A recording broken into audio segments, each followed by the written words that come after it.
Yeah, you can. You can probably eat more protein and less carb fat. I think that's see, basically the diet works because it's a satiating diet, and that's the key. The reason why we get fat is we overeat carbs and they stimulate appetite, and you're always hungry, as you know, and anyone who's done the diet knows. But that's the key.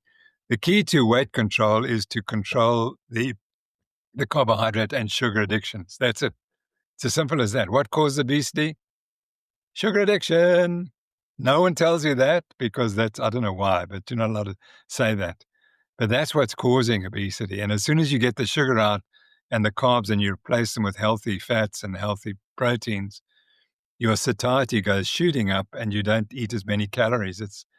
It's not rocket science, but What happens after 30 days of doing low carb or quitting carbohydrates? yeah, but then if you're studying exercise performance, it normalizes again. So that would be one of the benefits. But, this is not an end. You just keep getting better. I think you would continue to lose weight. You continue to adapt and feel better. But by that time, your metabolism probably isn't changing all that much. The metabolic changes occur very quickly, but the mental adaptations probably take a little bit longer, and the benefits just continue from there, and particularly the weight loss and the losing the fat and losing the inflammation.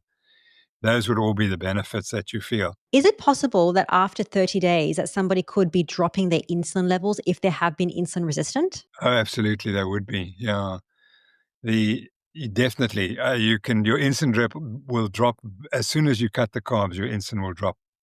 If you take a diabetic and you fast them for 24 hours, their insulin will normalize.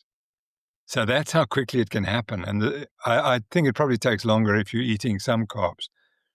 But it's a very quickly reversible condition. So I shouldn't say, because it's not completely normalized. I'm still insulin resistant, and I absolutely cannot eat any carbs. But I had bad insulin resistance for 30, 40 years.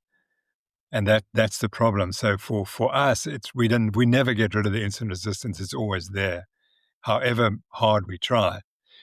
But if you're not pre-diabetic or diabetic, and you stop eating carbs, your insulin will normalize very, very quick. Yeah, that's interesting, because normally we study it for about 4 weeks, and then the studies tend to end. So I think then you normalize, then you just keep going, and hopefully, well, for some people it takes a long time. It actually took me a long time to get my glucose more normalized.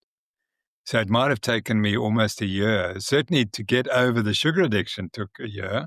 So I think that it's an ongoing struggle, but the longer you do it, the easier it becomes. And so I'm thinking that psychologically you continue to adapt to what you're doing.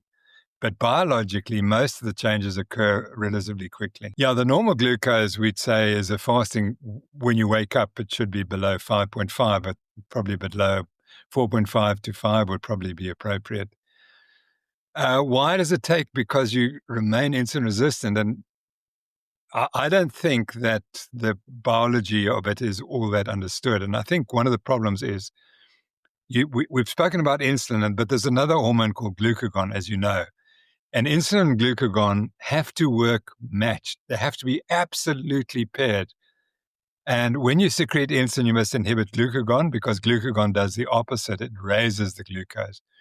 Conversely, when you secrete glucagon, you must inhibit insulin. For example, if your blood glucose is too low, then you must secrete glucagon, but it's no good having insulin around. And those should be tightly controlled. And they, in fact, talk to each other. The cells of the insulin secreting cells talk to the glucagon secreting cells. And they said, okay, I'm secreting now, you must stop, and vice versa. And I'd be fairly certain that that's distorted. But for some reason, it's not really studied. And so if I tried to find out where's a great study showing that glucagon is elevated in diabetics, it's difficult. There was a period when people spoke about the glucagonogenic cause of diabetes, but it kind of faded because the guy who promoted it, he died, and so his ideas died with him. So it may well be as simple as that your glucagon regulation is also disturbed.